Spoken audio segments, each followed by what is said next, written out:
We're often led to believe that acting is all glitz and glamour, with posh movie premieres and eye-popping visual effects spectacles absolutely reeking of the kind of money that you must be earning if you appear in one of those big movies, right?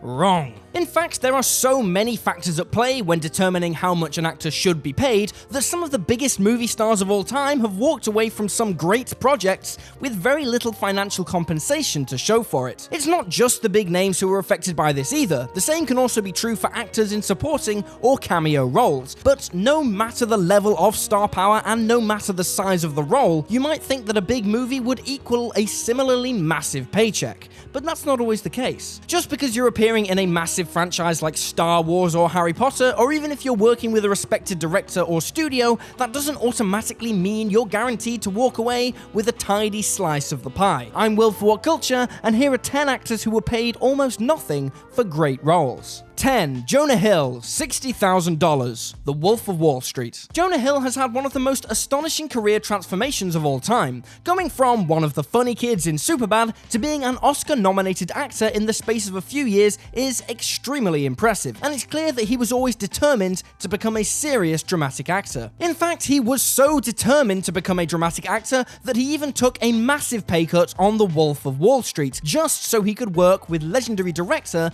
Martin Scorsese. Instead of his normal 7-figure sum, Hill accepted a meager, in comparison, $60,000 to play the wild and rambunctious Donnie. In comparison, Leonardo DiCaprio was paid $10 million for the same movie. While $60,000 for half a year's work doesn't sound like nothing, that's pocket change to Hill. It did pay off though, because not only did he work with Scorsese, he also earned an Oscar nod for his efforts. 9. Jeff Daniels, $50,000. Dumb and Dumber. When we think of Dumb and Dumber, we instantly think of the pairing of Jim Carrey and Jeff Daniels. Their combined chemistry is what makes the film work, and is one of the main reasons why it spawned such a long-lasting cultural legacy. But behind the scenes, the two actors weren't on even footing at all, not even close. While Jim Carrey was paid an eye-watering $7 million for his starring role, Daniels, who was already a respected actor at the time, earned a ridiculously low $50,000 for the exact same amount of work. This huge pay gap came about because the studio didn't want to cast Daniels in the film, but the directors did. So the bigwigs offered him $50,000 in the hopes that he would refuse, and they could go and get an actor who they did want.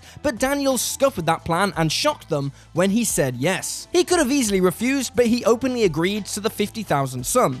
Thankfully, the move paid off in the end because the film blew up and became a huge box office hit. 8. Harrison Ford, $10,000. Star Wars. It's hard to imagine today, but most people involved with the production of Star Wars had a lot of doubts about the commercial viability of the project. Fox didn't even give it the proper theatrical treatment at first, almost too embarrassed to put their weird space movie out into the world. Today though, Star Wars is one of the biggest things in the universe, and the movies themselves are generally surefire box office performers, paying their actors millions and millions of dollars for their work. But that first film didn't have anywhere near as much money as the recent Disney productions do, and back then, stars like Harrison Ford simply weren't the huge draws they are today. In 2015, Ford told ABC News that he received just $1,000 a week for his time on the movie, which added up to about $10,000 in total. Try and offer Harrison Ford $10,000 for a movie today, and he'll tell you to laugh it up, fuzzball. 7. Bill Murray, $9,000. Rushmore. Thanks to the likes of Ghostbusters, Scrooged, and Groundhog Day,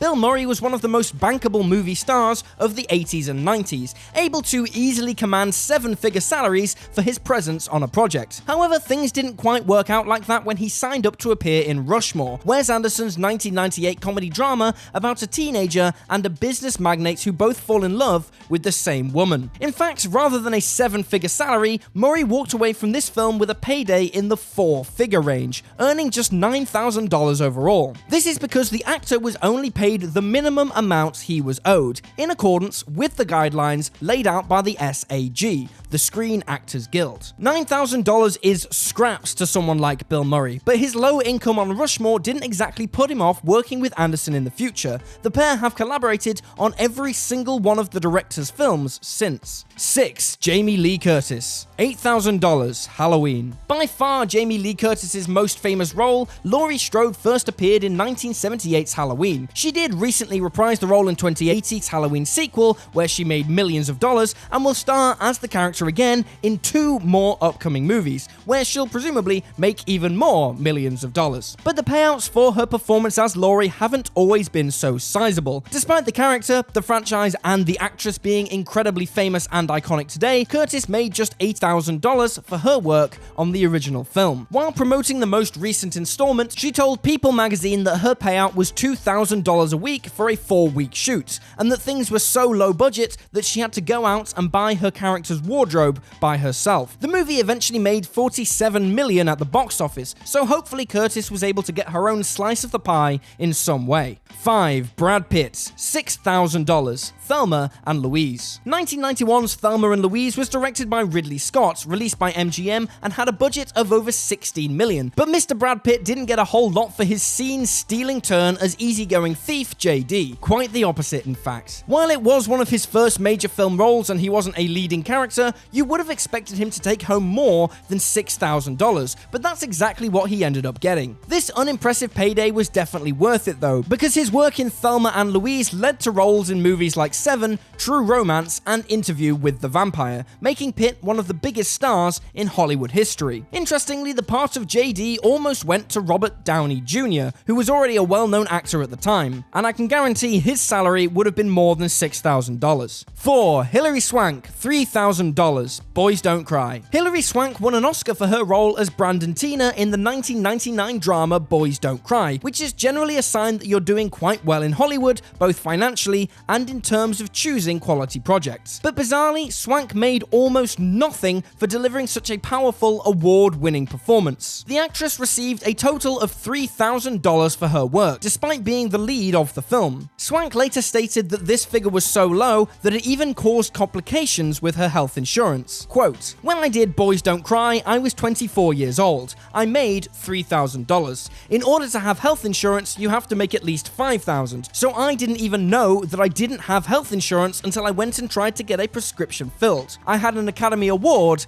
and no health insurance." Boys Don't Cry went on to make over $20 million worldwide, earned countless awards, and was even selected for preservation by the Library of Congress. So it is pretty crazy to think that its lead actress couldn't even afford basic health cover. 3. Spencer Lacey Ganus, $926. Frozen. Until recently, Frozen was the highest grossing animated movie of all time, raking in almost $1.3 billion in ticket receipts and becoming one of the most dominant pieces of pop culture of the 21st century. Everyone knows those characters, everyone knows that song, and everyone assumes that the people involved were paid handsomely for their work on such a high-profile Disney project. But nope. Young Spencer Lacey Ganus, who lent her voice to the teenage version of Elsa, only received a baffling $926.20 for her role. Even though she only had a few lines, that figure seems crazily low considering how flush Disney is with cash. She did eventually earn more money via residual payments, but if Frozen had tanked, she might not have strayed too far from that original $926 upfront payment. 2. Toby Papworth, $50. Harry Potter and the Deathly Hallows Part 2. Having a great role in a movie doesn't require an actor to be in the majority of its scenes, or even to have many lines. Toby Papworth had a once-in-a-lifetime role as Baby Harry in the final film of the epic Wizarding saga, with barely any screen time and no lines, and yet, it's something he'll be able to brag about for the rest of his life. What he won't be able to brag about, however, is the paycheck he received for his performance. For his role as teeny tiny Potter in Deathly Hallows Part 2,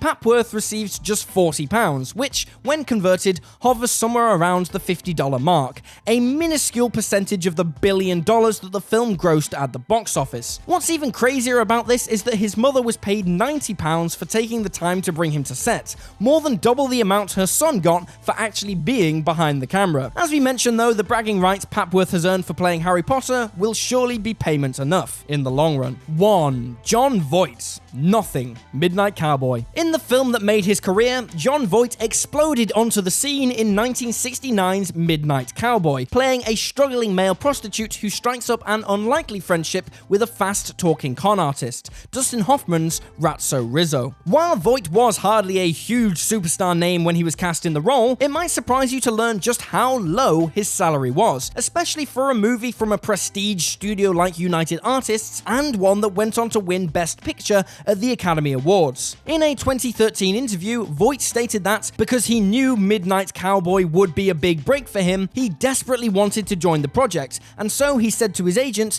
"Tell them I'll do this part for nothing." And surprisingly, the producers and the studio took that sentiment literally. By the time the movie was finished, he didn't get nothing, of course, because there are rules in place to prevent that sort of thing, but Voight was only paid the industry minimum for his work, which was somewhere around a couple of $1,000s, and from the sound of it, he'd have done it for even less. And there you have it, folks, 10 actors who were paid almost nothing for great roles. Feel free to drop this video a like if you enjoyed it, and drop me a follow on Twitter at YouSlyDogU. I'm Will for What Culture, thanks for hanging out, and I'll see you next time.